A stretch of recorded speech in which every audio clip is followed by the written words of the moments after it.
Pedro, coluna da igreja. Da onde surge esse título? Da onde Pedro ganha esse título? Esse título foi dado para Pedro pelo apóstolo Paulo em Gálatas, capítulo 2, versículo de número 9, aonde Paulo cita Pedro junto com Tiago e João, que eram tidos como colunas da igreja. Então Pedro recebeu esse título dado para ele, não que ele se intitulou assim, mas alguém lhe deu esse título, e esse alguém foi o apóstolo Paulo, e ele era tido como uma das colunas da igreja, junto com os outros 11 apóstolos. O que é uma coluna? Aquilo que dá sustentação em uma casa, em um edifício, em uma obra, é aquilo que mantém o edifício em pé, que não deixa o edifício cair. Então, os apóstolos recebem esse título, porque toda a doutrina cristã está fundamentada naquilo que eles receberam de revelação da parte de Cristo, através do Espírito Santo, para a igreja estar colocando em prática. Então, a igreja verdadeira tem que andar e primar por essas revelações que esses homens de Deus nos deixaram. Pedro, aqui o autor divide a vida dele em 3 períodos. O primeiro período, quando ele era um pescador, tinha como profissão pescador, era também um estudante do Velho Testamento, como todo bom judeu, já desde infância são instruídos no Velho Testamento. Então Pedro não fugiu à regra, ele era praticante do judaísmo da época. Depois o segundo período, que foi o período da convivência com Cristo, segundo aí o que a gente pode ver, mais ou menos um período de 3 anos, que foi o período do ministério de Cristo aqui na terra, quando ele deixa Nazaré e começa a pregar o evangelho e chama Pedro. Então Pedro teve um período de 3 anos com Cristo, de aprendizado com Cristo, e depois da ressurreição de Cristo, da ascensão de Cristo, aí vem o período mais longo dele, quando ele se torna o líder da igreja primitiva. Colocado por Cristo, colocado pelo Espírito Santo, ele se torna o líder. Então vamos estar nessa lição meditando sobre esses pontos. Então, o primeiro período, o chamado de Pedro. A pergunta aqui, quem era Simão? Você já começa pelo nome dele, né? O nome dele era Simão. Segundo aqui o autor, biblicamente, ele era nascido na cidade de Betsaida, uma cidade pequena, não de renome, porque o ser humano, ele sempre dá muita ênfase à posição social, origem social, da onde a pessoa veio.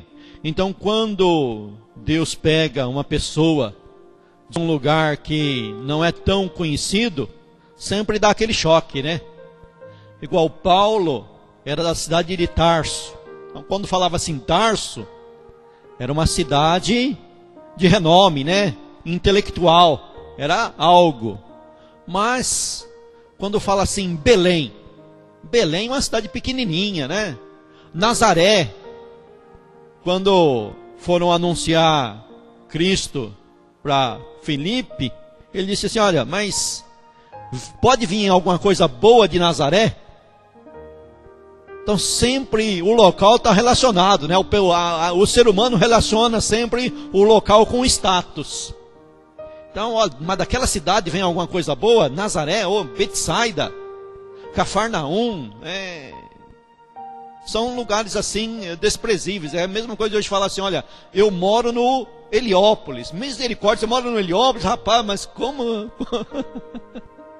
Então, o pessoal igual, teve uma época que eu tive lá em Alagoas, do Gouveia, e o meu cunhado queria marcar um estudo lá, e falou assim, ó, você vai dar esse estudo. Rapaz, eu falei para ele, olha, eu não entendo nada desse assunto. Não, mas você não precisa entender muito não.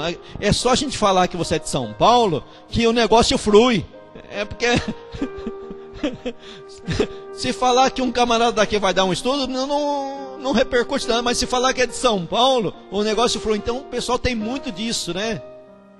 E de repente surge aqui Pedro, né? Da cidade de Betsaida. Mas né? Olha, é uma coisa assim, né? Desprezível. Mas com Deus não tem nada disso. Quando Deus chama, quando Deus escolhe, quando Deus tem um plano, não importa se é de São Paulo, se é do Heliópolis, se é do Raimundo Nonato, se é da cidade lá do Piauí. Não importa nada. O que importa é o chamado. Se tem um chamado, se tem a promessa de Deus, se Deus quer fazer, Ele vai fazer. Outra coisa também, né? Que no começo ali era da cidade de Betsaida, depois ele se muda, né? Vai morar na cidade de Cafarnaum. Quando Cristo entra na casa de Pedro e cura a sogra de Pedro, ali ele já estava morando em Cafarnaum. Ele mudou de cidade. Outra coisa, né? Ele era um homem rude, impulsivo, e tinha um temperamento autoritário. O camarada tinha tudo para não dar certo. Se fosse olhar para o temperamento de Pedro assim, tinha tudo para não dar certo. Era rude. Então dá o sentido assim que era aquele tipo ignorante. Sabe que a pessoa, quando é tido assim como ignorante, é uma pessoa assim que não vai conseguir arrebanhar ninguém, porque ele se torna uma pessoa assim, né? Como diz aí a turma assim, salgada demais, exigente demais, e quer resolver todas as coisas na base da pancada, quer resolver todas as coisas rapidinho, e para o trabalho pastoral, isso ao invés de agregar, faz expulsar as pessoas, né? Ele tinha tudo para não dar certo. Era uma pessoa rude, intempestiva, impulsivo, autoritarismo, né? E o autor aqui diz que nessa época, antes do chamado de Cristo, era um camarada que vivia assim, vivia naquela opressão pelo governo romano, tinha um desejo muito grande por libertação. E esse tipo de gente está mais para virar terrorista do que um pregador do amor. Porque se a pessoa começar a olhar para as injustiças sociais, as opressões que os governos impõem para a sociedade, as mentiras governamentais, a pessoa com um temperamento desse é um prato cheio para se tornar um terrorista, alguém que vai para a luta armada. E Pedro era desse tipo mesmo, né? Pedro era o cara que estava pronto para arrancar da espada e partir pro tudo ou nada. Então, Pedro realmente tinha tudo para não dar certo nesse reino de Cristo. Mas o reino de Cristo é espiritual e ele pega a pessoa e transforma totalmente essa pessoa. O primeiro encontro com Jesus. Os textos de Mateus, no capítulo 4, do 18 ao 22, Marcos e Lucas, eles mostram como Pedro teve o encontro com Cristo. Quando nós olhamos assim a narração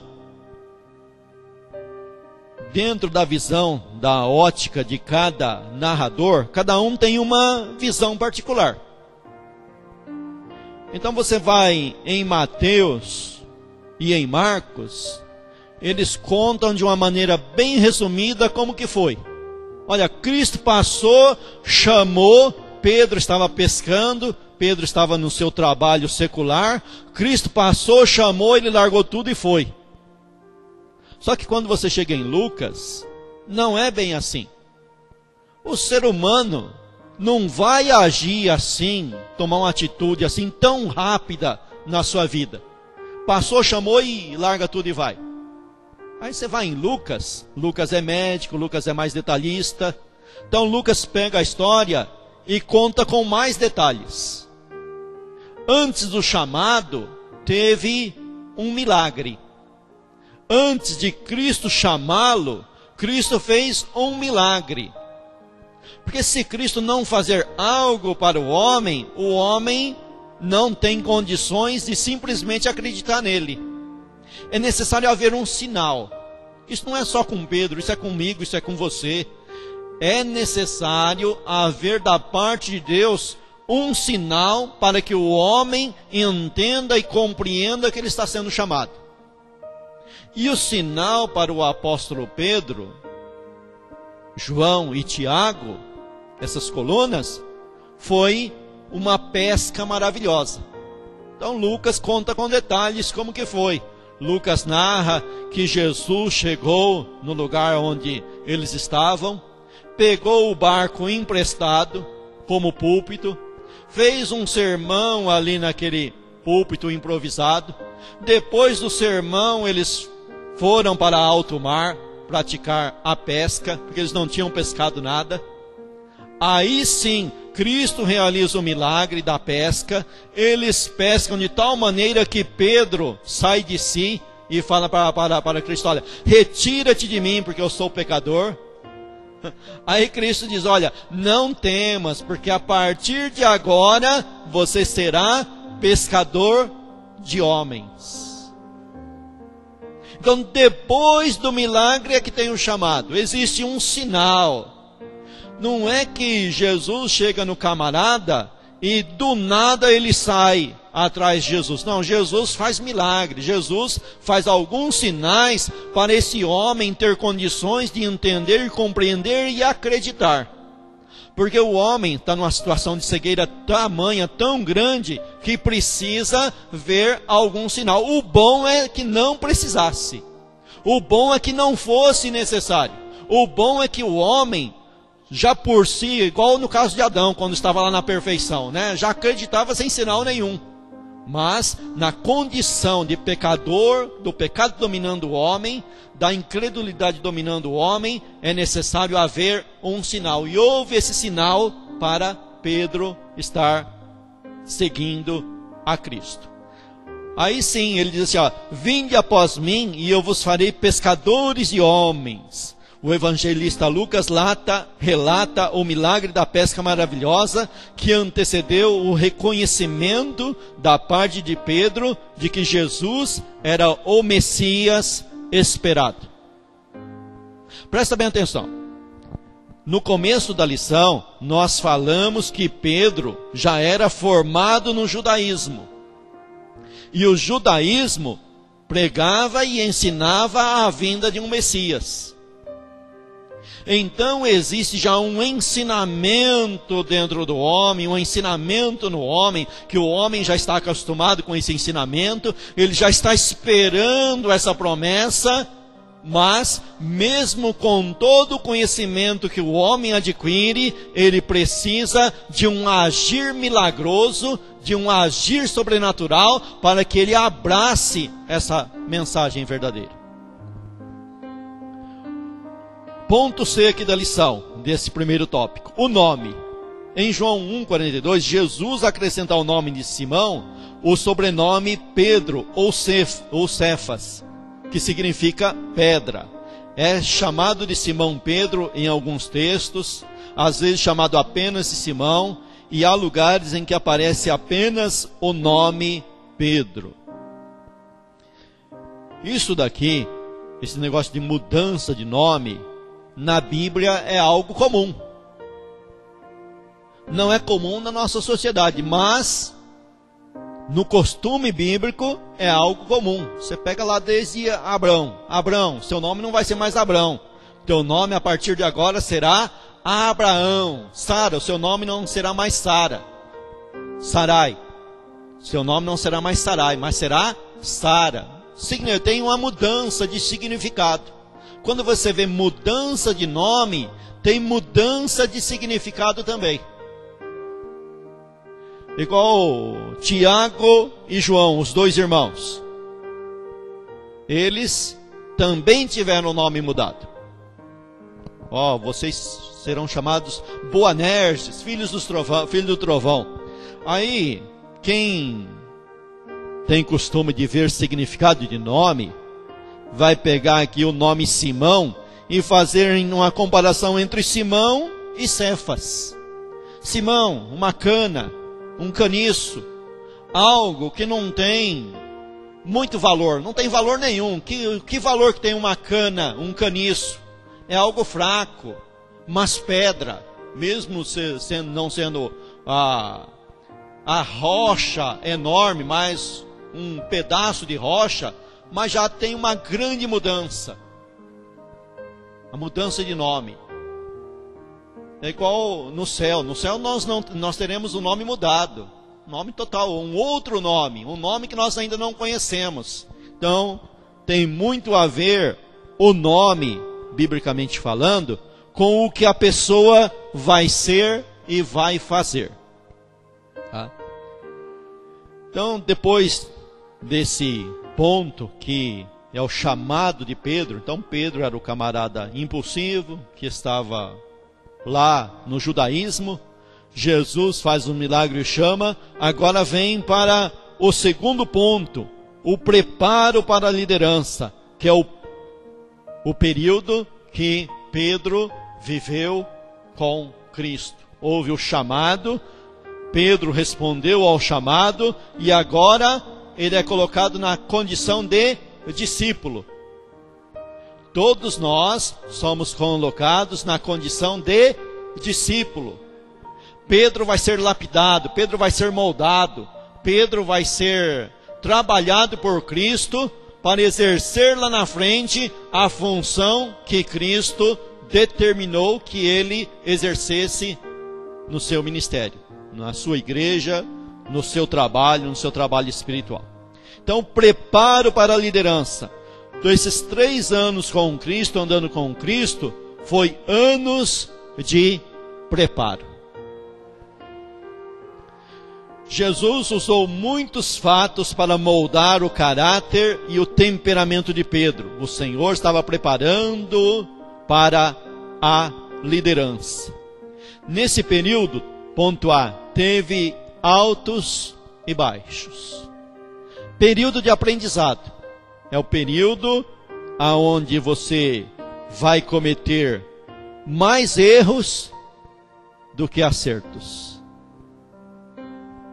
O interessante é o seguinte, a pessoa quando está do lado de fora, ele sabe tudo. Quando ele está do lado de fora, ele tem solução para tudo. Mas quando ele toma a liderança, aí é que ele vai ver o que acontece. E o duro que ele comete os mesmos erros ou pior do que o que estava liderando antes dele. É igual disse aí um autor secular famoso aí que escrevia na revista Veja, ele já é falecido. Ele usou uma frase na revista, uma época, dizendo assim, olha, assumir o poder é o princípio do erro. O começo do erro é assumir o poder. Depois, aí desanda num monte de coisa errada. Então, estar na frente, tomar decisões, é algo super difícil, muito difícil. E, na realidade, nós, todo dia, estamos aprendendo e nunca vamos saber totalmente. Sempre estamos precisando aprender. Nesse período ele teve altos e baixos. em Mateus capítulo 16, do versículo 13 ao 20, Pedro faz a linda confissão de que Jesus era o Messias, o Filho de Deus. Momentos depois, no versículos 21 ao 23, deu lugar a Satanás e foi repreendido por Jesus. Então é aquela história, né? Altos e baixos. Uma hora é muito santo e dali um pouco é muito pecador. Precisa alcançar um nível, vamos dizer assim, mediano, que tem que ter uma linha que tenta ser o mais reto possível. Uma hora é crente demais, dali um pouco não está acreditando em nada. Isso no nosso meio é muito normal, principalmente no nosso meio pentecostal. As pessoas que se orientam por emoção. Quando a emoção está lá em cima, nossa, o camarada pode tudo. Se tiver com o microfone na mão, então, aí é que pode mesmo. Aí você fala, rapaz, eu queria conhecer esse cara somente atrás do microfone. Porque atrás do microfone, esse camarada pode tudo. Mas passou aquele período de emoção, o camarada está arrasado, está cabisbaixo. É o caso de Pedro. Olha, Pedro, Jesus fez a pergunta, o texto aqui, citado aqui, né? Jesus fez a pergunta, olha, o que dizem os homens ser o filho do homem? O que está correndo por aí? Aí deram o recado para Cristo, olha, uns dizem que é João Batista, ressuscitou dos mortos, outros dizem que é um dos profetas que ressuscitou, outros dizem, cada um tinha uma opinião. Aí Jesus faz a pergunta, e vós, qual a opinião de vocês? Aí Pedro, né, é o camarada impulsivo, Pedro sempre estava na frente. Pedro era sempre o líder, e o líder sempre vai apanhar mais. Pedro sempre tomava a dianteira, e Pedro tomou a dianteira e disse, olha, tu és o Cristo, o Filho de Deus. Mas rapaz, esse é o fogo puro mesmo, esse teve uma revelação do céu. E Jesus falou, olha, você teve uma revelação, não é você que está falando, é Deus que está falando na sua boca. Você teve uma revelação que eu sou, e essa revelação está certinha. Aí você continua lendo o texto, aí Jesus começou a explicar, né? Jesus começou a falar, olha, eu preciso ir para a cruz, eu preciso sofrer uma grande afronta. Aí Pedro, aquele mesmo Pedro, chamou Jesus de lado, tirou Jesus do meio da patotinha e foi ter uma conversa ao pé do ouvido com Cristo. Não, ó, eu sou o líder aqui, né, Jesus? De maneira nenhuma isso vai te acontecer. Não, você não pode deixar isso acontecer com você. E Jesus olha para ele e fala, arreda-te de mim, Satanás. Engraçado, uma hora é usado por Deus e outra hora é usado pelo diabo. Aí você vai para Tiago e fala, olha, Tiago fala, não pode sair dois tipos de água da mesma fonte. A fonte que jorra água boa tem que jorrar sempre água boa, não pode jorrar água ruim. Então, mas isso não é só Pedro. Todos nós temos que aprender que nós temos altos e baixos. Um dia somos muito crente e dali um pouco estamos mergulhados na incredulidade. Um dia temos chamado, no outro dia estamos duvidando do chamado. E era só Pedro? Não. Aí você tem que ver e pegar um ensinamento desse e ver que nós temos que melhorar, mas também não podemos desistir. Porque se Cristo pegou esse homem e com todos os defeitos dele, trabalhou com ele e levou ele adiante, e levou ele para aquele lugar que ele tinha como meta, que Cristo tinha como meta, e não o próprio Pedro, também será assim conosco. Deus vai passar por cima da nossa fraqueza, vai nos ajudar na nossa fraqueza, na nossa pequenez, e vai nos guiar. É este o ensinamento que tem na vida de Pedro para nós. Ponto B.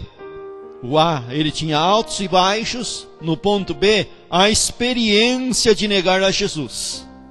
Mesmo tendo sido avisado por Jesus, Pedro negou o Senhor quando confrontado por 3 pessoas diferentes. Aí Mateus 26, do versículo 69 ao 75. Pedro havia dito ao Senhor: ainda que todos se abandonem, eu nunca te abandonarei, mesmo que seja preciso que eu morra contigo. Mateus capítulo 26, versículo 34. Isso daqui, que Pedro, essa experiência amarga de Pedro, a gente ataca muito Pedro, mas os 11 falaram a mesma coisa que Pedro. Os outros falaram a mesma coisa. Os outros também falaram: nós também vamos contigo até a morte. Mas sabe o que é isso daí? É a confiança em si mesmo. E nós não podemos confiar em nós mesmos. Nós não temos condições de falar e realmente ir até o fim. Porque o homem, ele tem conhecimento do que é certo e do que é errado.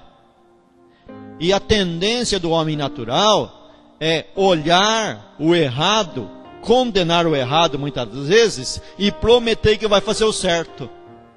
Mas o homem não tem em si esse poder de levar a cabo isso. Ele sabe o que é certo e diz: olha, eu vou contigo até a morte, olha, eu vou.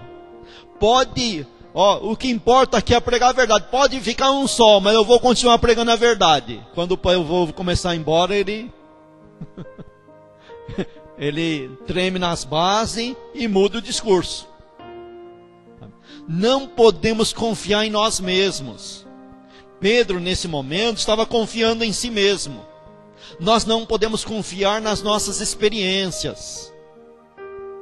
Nós temos que confiar em Deus e dizer: se Deus me der graça, eu vou.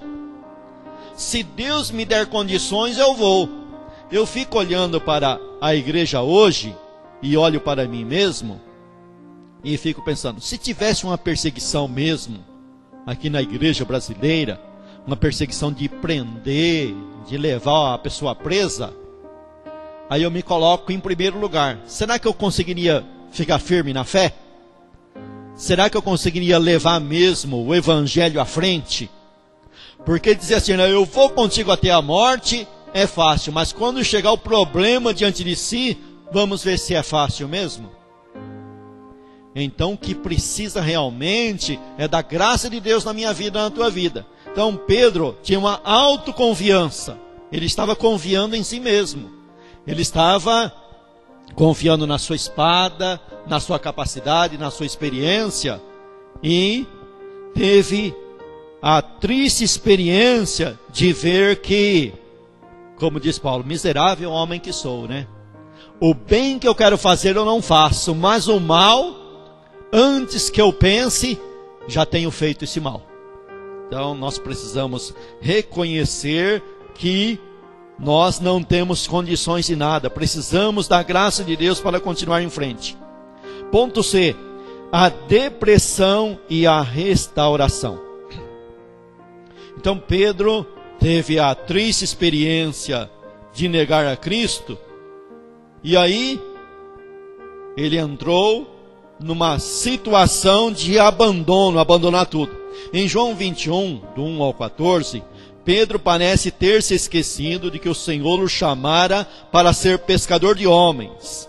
No momento de aparente depressão, volta à velha atividade da pesca e os demais discípulos o seguem. Lógico. Era algo natural. Ele não era o líder. Naturalmente ele estava sempre tomando a dianteira de tudo. E a tendência é as pessoas seguirem esse líder. Então Pedro disse: eu vou pescar. E os outros falam: nós vamos com você. Olha só. Volta um pouquinho na experiência de Pedro. Ele já tinha passado a experiência com os 11, de ser enviado, de ter expulsado demônios, ressuscitado mortos. Ele já tinha uma larga experiência. Tinha o chamado, eles já tinham sido chamados, já tinham sido enviados. Mas agora veio a experiência negativa. Ele negou Cristo. E aí? E o interessante é que quando ele toma a atitude de ir pescar, Cristo já tinha aparecido para eles, ressuscitado. Cristo já tinha aparecido, hein? Já tinha passado a crucificação, Cristo já tinha ressuscitado, já tinha aparecido para eles já. Eles já sabiam que Cristo havia ressuscitado, mas veio o desânimo. Ficaram desanimados e voltaram para a profissão, voltaram para a pescaria e foram todos pescar. Mas foi aí que houve a restauração de Pedro. Pedro foi restaurado. Cristo vai lá onde eles estão trabalhando. Nota que Cristo aparece novamente para eles lá na pescaria. Numa pescaria que novamente eles não haviam pescado nada. Não tinham pego nada. Mas Cristo faz novamente o milagre da pescaria, agora ressuscitado, e agora ele restaura Pedro. Aí se tem aquela conversa, ó, eles vêm para a praia, cheio de peixe, mas já tinha peixe preparado e pão preparado. Eles comem com Cristo, aí Cristo tem aquela conversa com Pedro, em que Cristo perguntava: Pedro, tu me amas? Pedro havia negado Cristo 3 vezes. Jesus pergunta para Pedro 3 vezes: tu me amas? E na terceira ele se entristece. Mas todas as vezes que Pedro respondia: eu te amo, Cristo devolvia a resposta para ele: apacenta as minhas ovelhas. Tu me amas, Pedro? Sim, eu te amo. Apacenta as minhas ovelhas. Não se esqueça do chamado que eu tenho para a tua vida. Houve um momento de desânimo, mas você me ama? Te amo. Então apacenta as minhas ovelhas. Não esqueça do chamado que eu tenho para a tua vida. Esse chamado não precisa ser necessariamente o líder da igreja. Colocando para nós hoje, o que importa é fazer se cumprir na nossa vida o chamado que Cristo tem para cada um. Porque quando você vai ler lá sobre dons espirituais, Paulo pergunta: são todos olhos? Mas se todo mundo for olho, onde aparece a boca, onde aparece o ouvido? São todos mão? Mas se todo mundo for mão, onde aparece o pé, onde aparece o coração? Não, cada um foi colocado no corpo como membro, cada membro tem a sua utilidade e o seu afazer no corpo. Cada um tem que exercer aquilo que foi chamado. É isso que a lição vai nos ensinar. No caso de Pedro, era a liderança. Apacenta as minhas ovelhas, Pedro. Então ele é restaurado.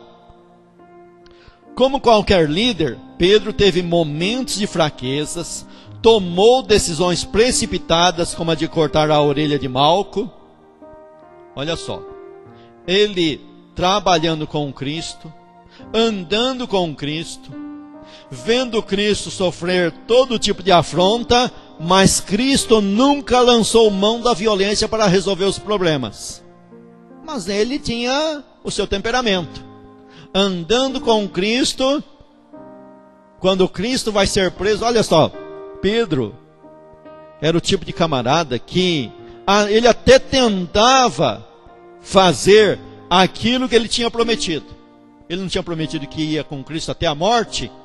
Ele, mas não que estava pronto para morrer, né? Ele estava pronto era para matar. Ele lança a mão da espada e corta a orelha do camarada que foi prender Cristo. O camarada quer realmente defender Cristo. Mas eu pergunto para você, Cristo precisa de alguém defender Ele? Deus precisa de que alguém defenda Ele? Deus precisa para a sua obra crescer, Deus precisa da minha mentira? Precisa que eu invente um monte de coisa para preservar a obra? Não. Quem precisa ser carregado são as estátuas, os deuses que o homem inventa. Mas Deus não precisa de ninguém para se autodefender. Deus se autodefende. Deus não precisa da minha defesa. No caso, Pedro estava tomando uma decisão precipitada. Mas veja aí que isso aqui é para ensinar que muitas das vezes nós tomamos decisões precipitadas. E às vezes o contrário também, né? Demoramos para tomar a decisão. E o homem sempre erra. Ele erra por agir rápido demais e também erra por não agir. O homem sempre erra. O necessário é saber como Deus vai fazer e deixar Deus fazer. Deus tem a atitude correta, Jesus tem a atitude correta, e com todos os erros do líder, Jesus, Deus, trabalha na sua igreja, trabalha na vida desse líder, trabalha na vida da pessoa, perdoa essa pessoa e leva ela a fazer o que foi chamado. Esse é o exemplo da vida de Pedro. Contudo, Jesus viu nele grandes qualidades de líder, tomava decisões. Quando todos estavam com medo ao verem Jesus andar por sobre o mar, Pedro lança uma proposta desafiante. Então Pedro era o camarada que estava lá no meio da tempestade, todo mundo acuado, mas ele toma a frente e diz: ó, mas Jesus, se é tu mesmo, mande que eu vá ter com você. O camarada era abusado, né? Ele tomava uma decisão errada, mas também tomava a decisão certa. Bom, isso é próprio do ser humano, mas Deus vai trabalhar, vai agir, vai moldar de acordo com a vontade de Deus. O surgimento de Pedro como líder na igreja primitiva mostra-nos como Deus trabalha. Quando o apóstolo estava decepcionado consigo mesmo por ter negado a Jesus e mentido, dizendo não conhecer o mestre, o Senhor manda que ele apacente as ovelhas. Aqui então nós nos voltamos para a oração do salmista, né? Senhor, se tu olhares todas as iniquidades, quem subsistirá? Então, se você for pesar aqui a vida de Pedro, Pedro era um camarada assim que os erros dele cobria as qualidades. Não é aquela música secular aí do mundo aí que o camarada canta lá, minhas qualidades cobrem meus defeitos. Não, isso é o contrário. Na vida espiritual, os defeitos anulam a nossa qualidade.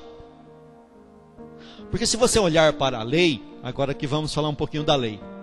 A lei, ela exige 100%. Se você fazer 99 e errar 1, esse 1 anula os 99. Porque quando você olha para a lei, você tem que comparar a lei com a justiça e a santidade de Deus. A lei defende a justiça e a santidade de Deus. Então, se a santidade de Deus é 100%, você tem que chegar no 100% para agradar essa lei. Quando você faz 99,99 e fica 001, esse 0,001 anula tudo aquilo que você fez de bem. É por isso que é impossível se salvar pela guarda da lei, porque o camarada não consegue guardar a lei 100%. Se conseguisse, Cristo não viria para morrer na cruz do Calvário. Então Deus precisa agir conosco pela graça. E Ele nos coloca nesse discipulado, como Ele colocou Pedro, para ensinar que é pela graça, é pela misericórdia, é pela bondade, e que Deus vai passar por cima de todos os erros de Pedro, corrigi-lo e fazê-lo coluna da igreja, não porque Pedro seja merecedor, mas é por graça, por misericórdia, por bondade.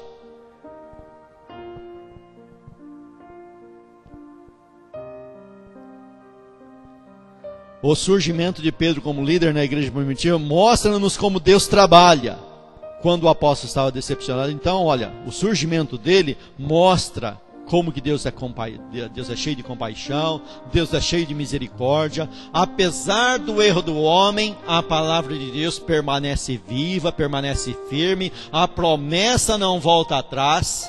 Cristo vai lá e pega o camarada que já deixou de tudo e coloca ele novamente no local que ele foi colocado. e trabalha na vida dele, continua, passa, perdoa o pecado, perdoa o erro, restaura ele e enche ele de graça e de misericórdia, e ele vai adiante. Aí vem o ponto 3, que é a liderança na igreja primitiva. É muito comum no nosso meio pentecostal a gente fazer aquela comparação. Pedro era um antes do Pentecostes, era um medroso antes do Pentecostes, e depois do Pentecostes, aí ele se encheu de fogo, se encheu de poder, e aquele homem que negou Cristo, realmente deu a vida por Cristo. Então nós, no meio pentecostal, fazemos essa diferenciação, né? Pedro antes do Pentecostes e depois do Pentecostes. Aqui nós vamos falar da parte 3, né? A liderança na igreja primitiva.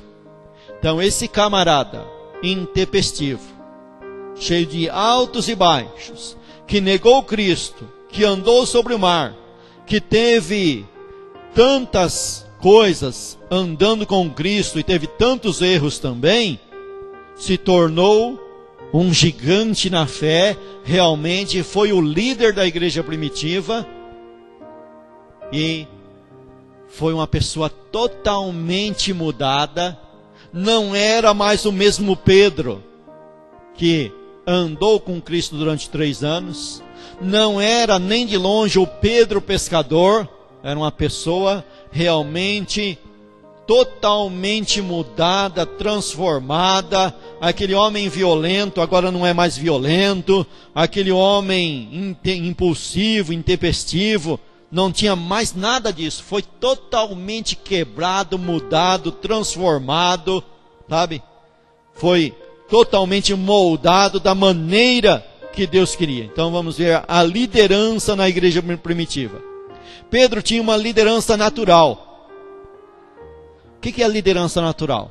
Existem pessoas que já nascem com aquele dom. Porque se você for olhar, nós pentecostais damos muita ênfase a dons espirituais.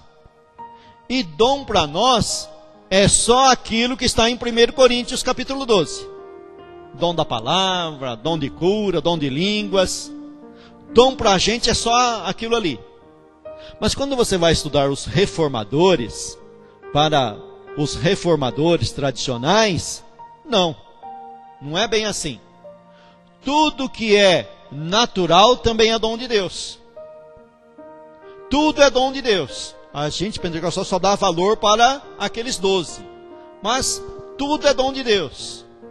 Por exemplo, o camarada já nasce com o dom da engenharia, arquitetura.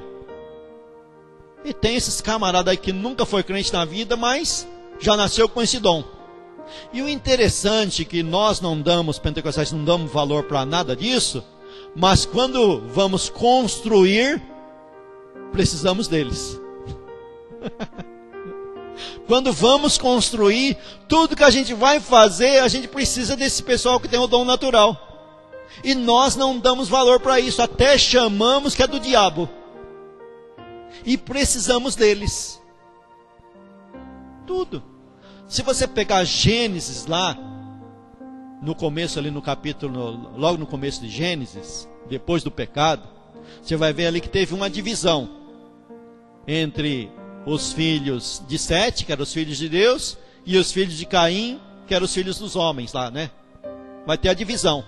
E você começa a ver ali que nesses filhos dos homens que não era da linhagem de Sete, estavam todos os camaradas que tinham dons naturais. Você pega lá, todos os camaradas lá, ó, músico, construtor de casa, trabalhava com cobre, com ferro, estava tudo na família de Caim. Os dons naturais estavam tudo lá. Enquanto que os camaradas que eram representantes de Deus, a única coisa que eles fazem, a única coisa que está escrito lá é que eles invocavam o nome do Senhor. Mas tudo é de Deus, tudo pertence para Deus. A sabedoria humana é dada por Deus. Tá na mão do inimigo? Tá emprestado na mão do inimigo. Esses camaradas sábios aí nem sabem que Deus existe, mas o dom em si é de Deus. Então tem gente que já nasceu com o dom de liderança. Aonde ele chega, ele é líder. Engraçado, você começa a olhar as crianças assim, tem criança já lá no meio de 10, 20, já tem um que é o líder. Já está liderando tudo. E na maioria das vezes lidera para as coisas erradas. Lidera porque não presta. Mas a liderança em si já é natural. Então Pedro era um tipo de que tinha essa liderança natural. Mas na igreja, essa liderança natural, muitas das vezes tem que ser colocada de lado e entrar na espiritual.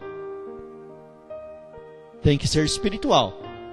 Porque não adianta vir só com inteligência humana, né? Tem que se colocar na direção de Deus. Então, tá cheio de líder natural por aí, mas jamais tem condições de deixar Deus trabalhar na vida deles.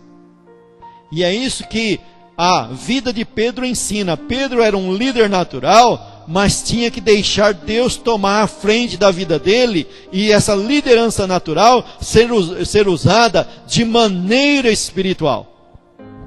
Pedro tinha uma liderança natural, e juntamente com Tiago e João, fazia parte do círculo íntimo de Jesus. Você pega ali no período que eles viveram com Cristo, esses três aqui, Pedro, João e Tiago, eles participaram de coisas que foi negado aos outros apóstolos. Ressurreição da filha de Jairo. Foram todos para lá, mas só quem entrou na casa? Jesus, Pedro, João e Tiago e os pais da menina. Os visitantes, os demais apóstolos ficaram do lado de fora. Lá no Monte da Transfiguração, Jesus só levou lá no Monte da Transfiguração Pedro, João e Tiago. Somente os três. Então houve coisas que somente esses três participaram. Pedro sempre no meio. Então eles tiveram esses privilégios. Mas Deus não dá. Jesus fez assim, Jesus quis assim, Deus quis assim, e ninguém tem que pôr o bico no meio, né? Então Pedro fazia parte desse círculo íntimo. Na oração de Getsêmani, foram todos orar lá, só que a parte foi Jesus, Pedro, João e Tiago. Pedro, Tiago e João tiveram o privilégio de viver alguns momentos muito especiais da vida do Senhor. A transfiguração, a ressurreição da filha de Jairo, a angústia no Getsêmani. Aqui estão as referências, né? Após a ascensão, a liderança de Pedro foi confirmada. O que é a ascensão? Jesus ressuscitou, ficou aparecendo para os discípulos durante um espaço de 40 dias, aí foi para o Monte das Oliveiras, e aí ascendeu ao céu, subiu ao céu. Depois desse acontecimento, aí sim vem a confirmação da liderança de Pedro. Você vai encontrar do capítulo 1 ao capítulo 12 de Atos dos Apóstolos, sempre Pedro tomando a dianteira em tudo. Ele era o líder nato, o líder natural, colocado por Deus para levar a sua igreja adiante. Quando todos estavam reunidos, é ele quem lança a proposta de escolher alguém para substituir Judas, o traidor. Atos 1, 25. Então estavam lá mais ou menos 120 pessoas reunidas, era um grupo pequeno. Pedro se levanta, toma a dianteira, toma a decisão, como sempre, né? Ele sempre estava na dianteira tomando decisões. Ele toma a dianteira e lança a proposta. É necessário colocar um junto conosco para ocupar o posto de Judas. Judas havia sido traidor, ele era o filho do diabo, o vaso escolhido para ser o traidor, né? E já havia se suicidado, e agora Pedro toma a dianteira e coloca uma pessoa no lugar. Existe ali uma eleição, ele lança a proposta da eleição, então ele não, olha só, ele era o camarada que estava sempre na frente de tudo, mas ele aprendeu, decisão difícil não se decide sozinho. Ele aprendeu lá com Provérbios de Salomão, né? Que na multidão dos conselheiros, a sabedoria está na multidão dos conselheiros, né? A vitória está nos conselheiros, né? Ele olhou para trás e falou, olha, todo rei que governou bem, ele governou, não governou sozinho. Mesmo sendo o rei, ele era rodeado de conselheiros. Davi tinha conselheiro. Olha, na época de Davi, tinha conselheiro que o conselho do camarada era tido como palavra de Deus. O camarada era rei, mas antes de tomar decisão, ele ouvia aquele conselho lá, e era aquele conselho que era aquele conselheiro que dava a solução. Porque é assim, né? Deus nos fez um dependente do outro. Às vezes o conselho está com uma pessoa bem simplesinha lá. E quantos líderes erram por não ouvir um conselho sábio? Às vezes o camarada olha para o conselho e fala assim, mas esse conselho aí não vai me beneficiar em nada, então ele pega e coloca de lado. É muito comum o líder fazer isso. Ele ouve o conselho e fala, bom, a decisão está em mim, mas eu não vou ouvir esse conselho não, porque esse conselho não vai me trazer benefício nenhum. Aí ele coloca o conselho de lado. Mas Pedro aprendeu que ele precisava de ouvir pessoas. E ele pega e chama aqueles 120 e diz aí, olha, apresenta pessoas aí. E o pessoal se reuniu e apresentou 2. Mas tem 2. Bom, com certeza tinha mais, né? Porque o negócio era o seguinte, né? A exigência lá era um camarada que desde o batismo de João até a morte e ressurreição de Cristo, viu tudo isso, esteve conosco em tudo isso e pode ocupar o lugar de Judas. E no meio daqueles ali rapidinho eles acharam 2 e trouxeram 2, mas é um só. E agora? A situação está complicada, né?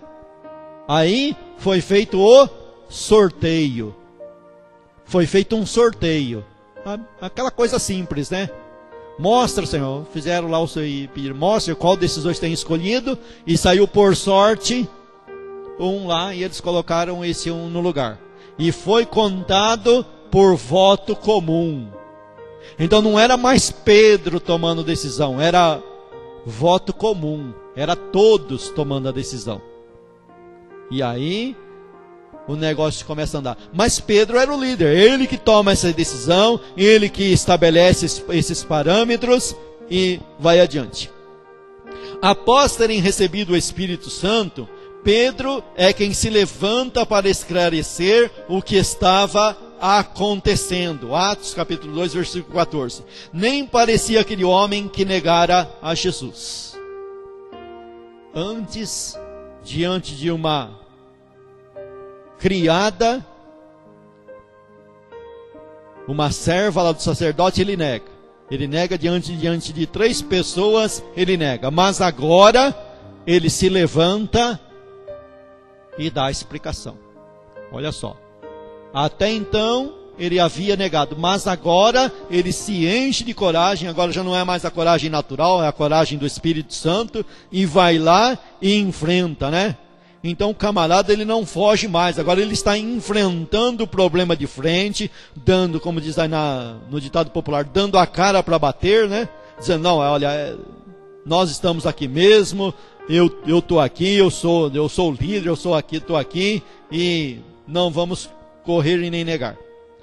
Outra coisa, prega sermões ungidos, sempre apontando para Jesus como sendo o Messias esperado. Com essas mensagens e ações de Pedro, a igreja crescia. Atos capítulo 2, versículo 38, versículo 41, versículo 47, capítulo 3, versículo 12 ao versículo 26. Então você sempre encontra Pedro agora tomando a frente em tudo, e ele enfrenta o problema, ele que se levanta, é ele que prega, é ele que faz. Mas tudo isso, para quê? Para se cumprir algo que Cristo já tinha falado para ele. Vocês lembram lá que na passagem lá, quando ele confessa que Jesus é o Cristo, o que Cristo fala para ele? Eu te darei as chaves do reino dos céus. E aí o catolicismo aí nos ensinou que Pedro está lá no céu lá com a chave na mão, e ou vai deixar você entrar ou não vai deixar você entrar.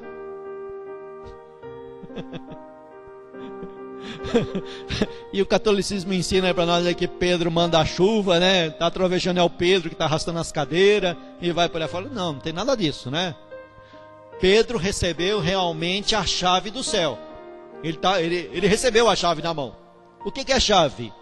A autoridade.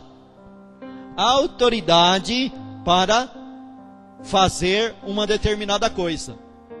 Então Pedro, ele recebe a chave dos reinos, e agora é ele que abre. É ele que toma a dianteira em tudo. Então, o batismo com o Espírito Santo veio, porque Cristo mandou, mas Pedro era ali o líder que estava liderando tudo, e veio o batismo, e Pedro então se levanta para explicar, e nesse explicar ele já faz um sermão, e já se converte 3.000 pessoas, ou seja, ele estava ali abrindo a porta do Evangelho para os judeus na época ali. Ele estava exercendo a autoridade de abrir a porta do Evangelho após a ascensão de Cristo. Até então, Cristo pregava e fazia tudo, mas Cristo colocou na mão de Pedro essa autoridade para ele estar agora abrindo as portas do Evangelho para a nação judaica, para o povo judeu, e ele ali é o líder do Evangelho da circuncisão na linguagem de Paulo.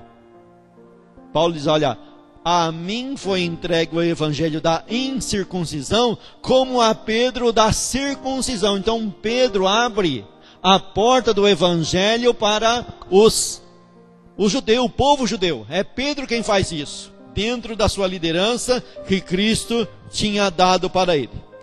Também opera milagres, Atos 3:1.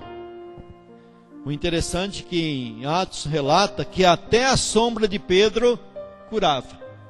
O camarada recebeu uma posição, e essa posição era confirmada pelos sinais que Deus fazia usando a vida dele. Então, ele estava subindo junto com João e Tiago para a oração, e cura aquele homem que estava na porta do templo pedindo esmola. Todo o povo fica atônito, né? E todo o povo cerca ele. Ele se levanta novamente em discurso, pregando. E mais uma vez tem uma grande conversão de pessoas. E diante das perseguições, era Pedro que tomava a dianteira e respondia. E diante do conselho dos judeus, falou, olha, importa obedecer a Deus do que aos homens. Ele lança para o conselho, julga vocês mesmos, o que é mais importante, obedecer vocês ou obedecer Deus? Diante dessa proposta de vocês aí, a gente tem que desobedecer Deus para obedecer vocês. E nós não podemos parar de falar daquilo que temos visto e ouvido. Nós não podemos fazer isso aí que vocês estão mandando a gente fazer. Ah, vocês são líderes? São. Vocês são líderes da nação? São. Vocês são os bambambam da nação? São. Mas tem alguém acima de vocês que mandou a gente fazer isso, e mesmo que vocês prendam a gente, mesmo que vocês venham nos prender, nós não podemos parar de falar sobre esse nome. Era Pedro tomando a dianteira em tudo, fazendo milagres, e assume a defesa da fé perante líderes judeus, que é Atos 4:8, que é isso que eu acabei de falar para vocês. Disciplina os crentes infiéis, Atos 5:1 ao 11.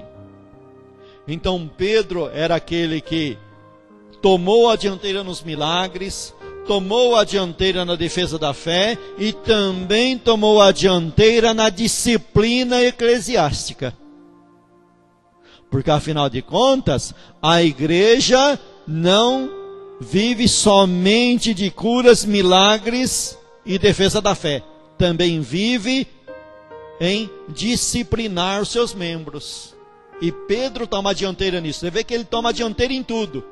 Ele é o líder em tudo, ele realiza tudo, e quando Ananias e Safira vai lá falar a mentira para eles, lá que vocês devem conhecer bem lá no capítulo 5 de Atos, Pedro se levanta e fala, olha, assim, assim, e Pedro dá a disciplina ali foi dura, a disciplina ali foi morte na hora, caiu morto aos pés dele.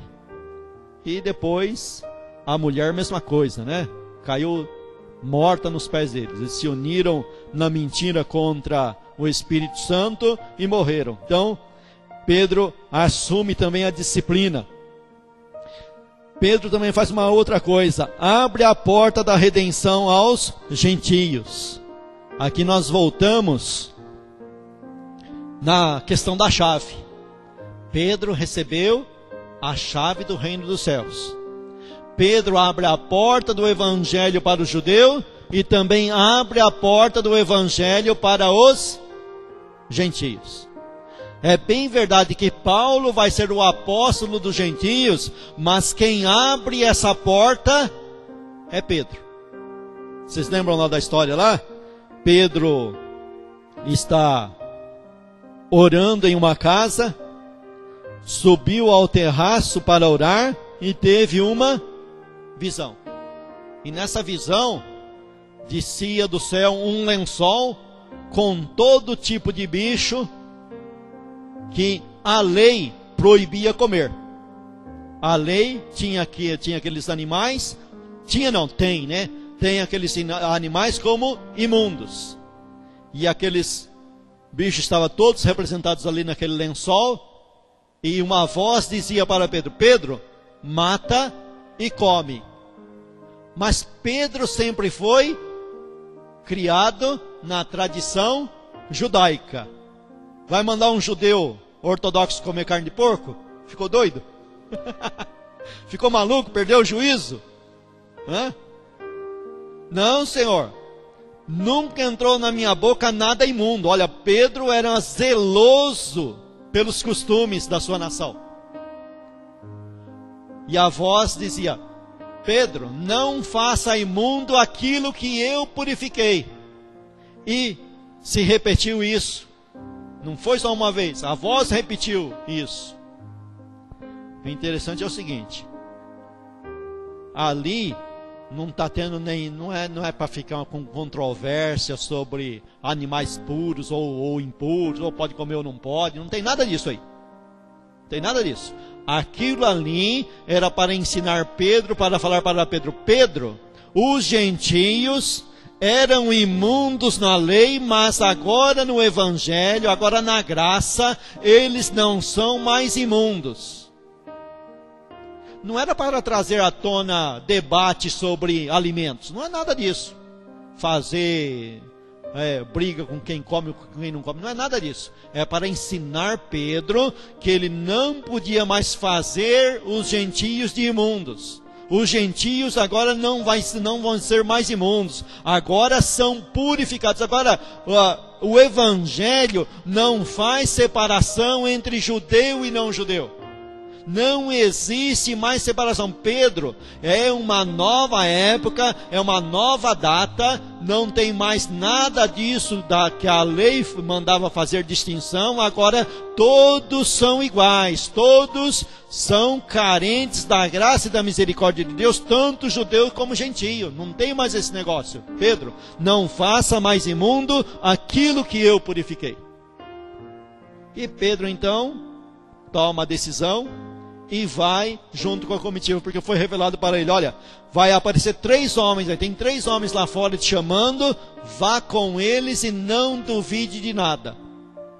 E aí, diante dessa visão, ele compreendeu a visão, entendeu a visão, porque aquelas pessoas que estavam lá na porta dele eram as pessoas que estavam representadas no lençol.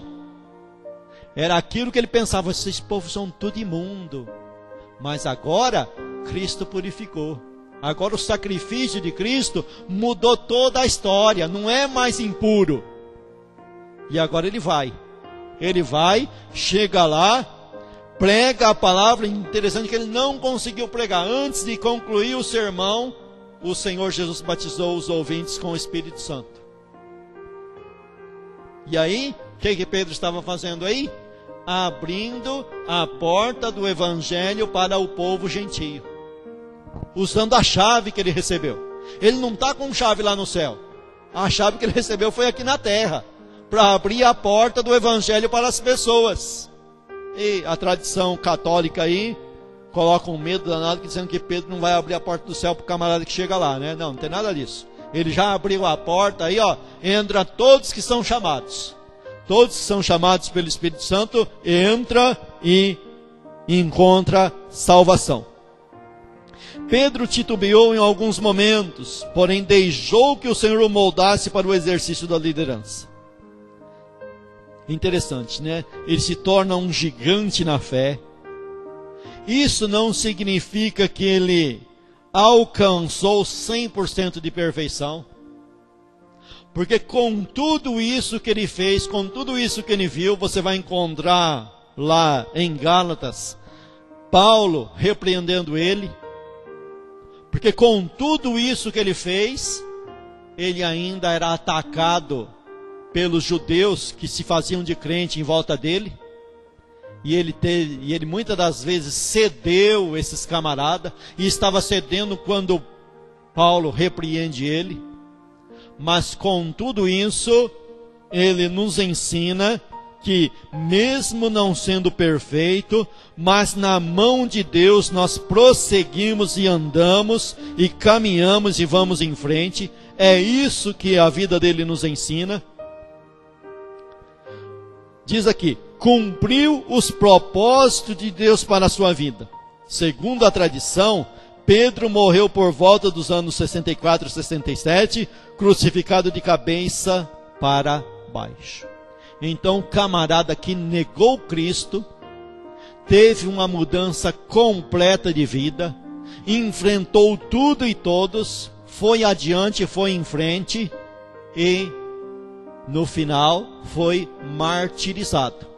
Aquele homem medroso, que negou Cristo, no final recebeu graça e virtude e se tornou um mártir pela fé que defendeu. Amém? Que Deus te abençoe.